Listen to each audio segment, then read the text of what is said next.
Hey, Steve Velocity here. I just wanted to fill you guys in real quick. I think week 3 now, actually 9 or 10 days of actually working on my shed project. And I cheated a little bit. Last night I came home from work. So I think that's day 10. And then today is day 11. And for all intents and purposes, I think that my original plan on the project was just to do the shed itself and then not do the interior and then move everything in.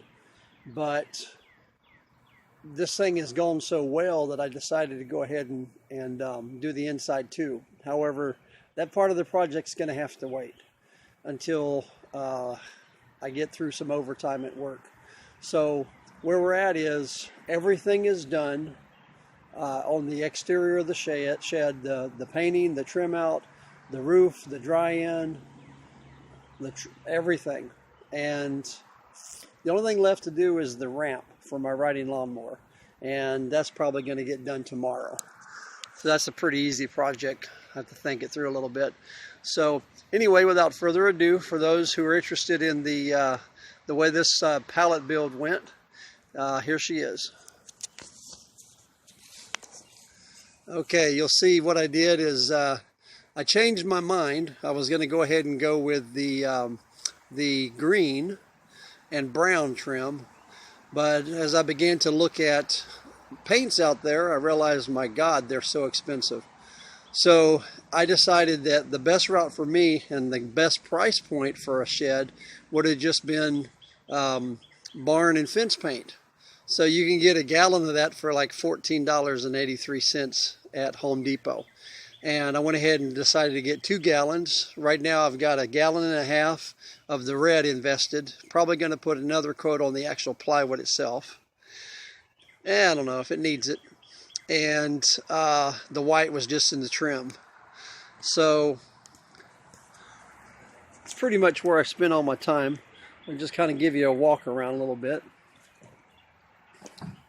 Went ahead and got the door painted, did both sides, did some of the trim out there. I don't know, it's maybe kind of dark, so I went ahead and did the back of it. And as you can see, I'm storing things in here now. So still got a lot of work to do. Maybe next month I'll come back and finish the inside out. I'll probably move everything from my garage in here for now, and then we'll just call it complete. So I decided to go on the corners with the white, and then of course decided to stay. I actually have a friend at work that has suggested that I just leave all the other trim, leave it red, and then go ahead and do all the corners, and then here's the back. So I went ahead and painted all the joists and the roof and everything. So I couldn't have dreamed up a better way to use pallets. But so far, every single thing in this build came from pallets, with the exception of the 4x4s I got from the deck. From the decks that I scrounged on Craigslist. All the trim came from pallets. The plywood came from the pallets. The joists up here for the roof, they came from my deck.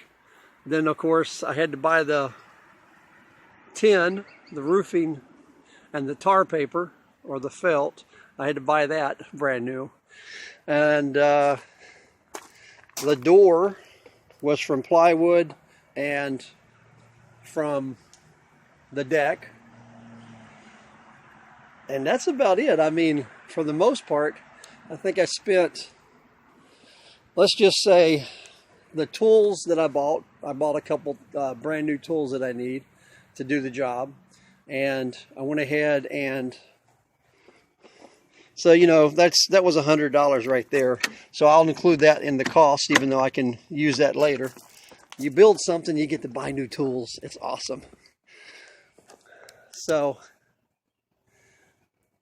We'll just say, I need to look at the receipts, but I think I spent roughly $250 to $300.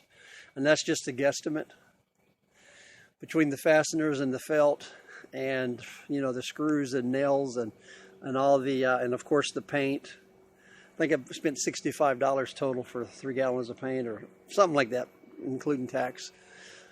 So anyway, I'm well pleased and I think she looks pretty good. So if anybody has any comments or suggestions, ways I can improve it,